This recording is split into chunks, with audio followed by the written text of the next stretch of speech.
प्रार्थना के लिए समय नहीं है, क्योंकि याचना नहीं अब रण होगा, संघर्ष महाभीषण होगा।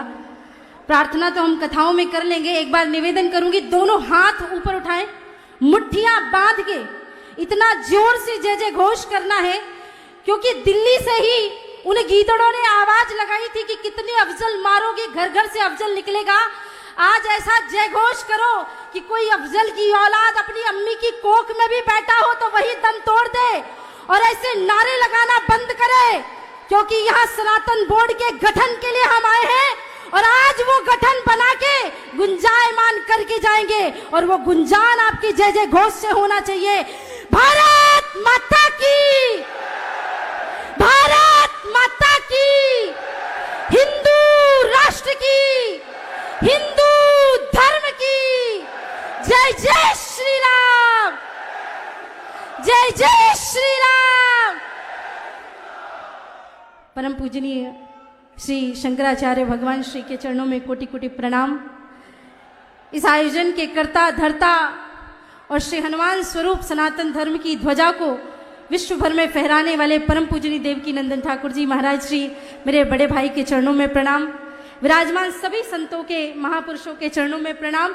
मैं सिर्फ 5 मिनट में अपनी बात कहूंगी, क्योंकि मंच की भी मर्यादा है। सनातन बोर्ड आखिर क्यों जरूरी है? एक शब्द आपने अभी पिछले कई दिनों से सुना होगा, जिसका नाम है वक्फ बोर्ड। वक्फ बोर्ड एक ऐसा बोर्ड है जिसका भारत की भूमि से कोई लेना देना नहीं था, क्योंकि बंटवारे के बाद जब धर्म के नाम पे बंटवारा हुआ तो मुसलमान कहाँ जाए? पाकिस्तान। हिंदू कहाँ रहे? हिंदुस्तान में। लेकिन हुआ क्या? वहां से हिंदुओं को कत्लेआम करके भगा दिया गया, या तो मार डाला गया, या तो धर्म परिवर्तित करा दिया गया, या तो उनका नामो निशान मिटा दिया गया। और उसके बाद जो वहां के हिंदुओं की जमीनें थी वो किसके पास चली गई? मुस्लिम पाकिस्तान वक्फ बोर्ड के पास। और हिंदुस्तान में, भारत की भूमि में जो हिंदुओं की भूमि थी और इनके मुस्लिमों की भूमि थी वो भी वक्फ बोर्ड को चली गई। इसके बाद भी ऐसी ऐसी जगहों पे ये अपना दावा करते हैं। कभी तो कहते अंबानी का घर वक्फ बोर्ड की जमीन पे बना है, कभी तो कहते फला फला रेलवे स्टेशन वक्फ बोर्ड की जमीन पे बना है। पढ़े लिखे लोग तो जानते हैं कि ट्रिब्यूनल कोर्ट में जाना है, लेकिन जो गांव का गरीब आदमी जिसके 10-10, 5-5 एकड़ ये वक्फ बोर्ड हरण कर लेता है, उसको तो डिस्ट्रिक्ट कोर्ट भी नहीं पता, हाई कोर्ट भी नहीं पता, वो क्या जानेगा ट्रिब्यूनल कोर्ट में। और जिस ट्रिब्यूनल कोर्ट में इन्हीं के लोग बैठे हुए हैं, वहां हमारे पक्ष में फैसला कैसे आएगा? वक्फ बोर्ड बाय यूजर और वक्फ बोर्ड बाय डोनर दोनों ही पूरी तरह से असंवैधानिक है। इस धरती से मैं मांग करती हूं, आज से 13 वर्ष की उम्र में मैंने एक कविता बोली थी, कश्मीर तो होगा पाकिस्तान नहीं होगा। आज उसी को मॉडिफाइड करके पूज्य महाराज श्री की आवाज से आवाज मिला के एक लाइन कहती हूं कि आज संतों का ये आवाहन है कि हिंदुओं की छाती पर बैठकर अब हिंदुओं पर अत्याचार नहीं होगा।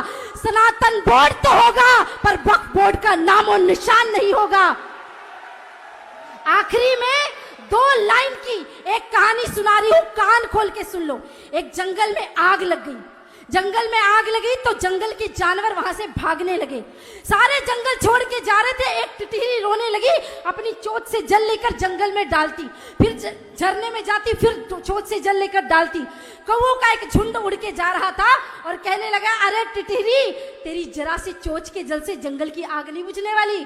टिटहरी ने कहा, मैं ये जानती हूँ, मेरे जरा से चोंच के जल से जंगल की आग नहीं बुझने वाली, पर जब भी जंगल का इतिहास लिखा जाएगा मेरा नाम आग बुझाने वालों में और तेरा तमाशा देखने वालों में आएगा।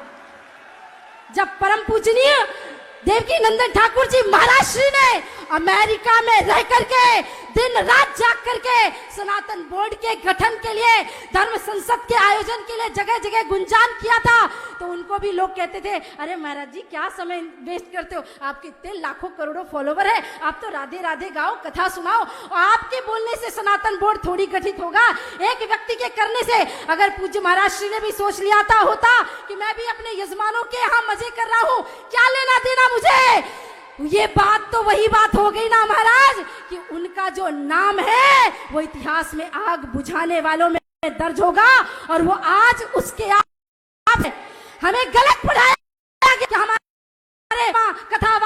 शांति का भाषण देते थे, नहीं, हमारे संत महात्मा तो वो महात्मा थे, दधीच ऋषि जैसे संत हुए, समय आने पे हड्डियों का दान कर देते थे।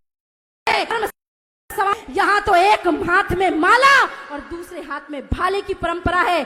जाने से पहले बस इतना ही कहूंगी, सनातन बोर्ड बनेगा, बन के रहेगा, किसी माई के लाल में हिम्मत नहीं हम संतों को रोक सके, लेकिन समय रहते हो जाए तो बहुत अच्छा, समय रहते हो जाए तो बहुत अच्छा, वरना साम दाम दंड भेद की नीति किसी ने सिखाई है तो हिंदुओं ने सिखाई है।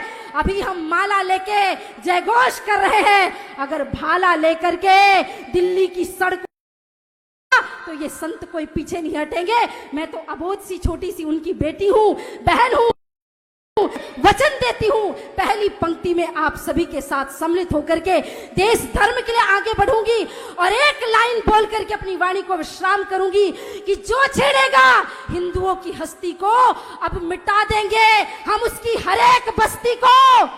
किसी ने कहा आपको मुसलमानों से नफरत है क्या, ईसाइयों से नफरत? मैंने कहा नहीं, जिन्होंने सनातन बोर्ड का आह्वान किया वो देवकी नंदन जी तो खुद रहीम रस खान के दोहे गाते हैं, गुलाब सखी को प्रणाम करते हैं। हमको मुसलमानों से नफरत नहीं है, लेकिन हमको औरंग बाबर अफजल की औलादों से नफरत है।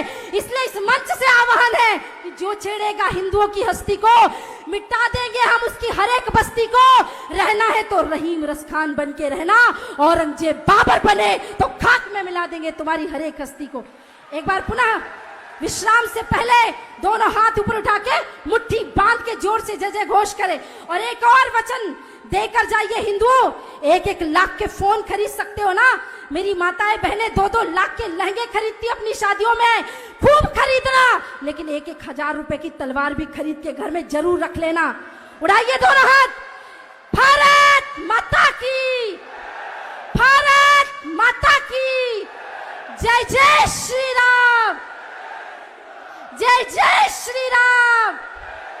एक और बात मैं आज इस मंच में अगर नहीं कह पाई तो शायद कहीं और नहीं कह पाऊंगी।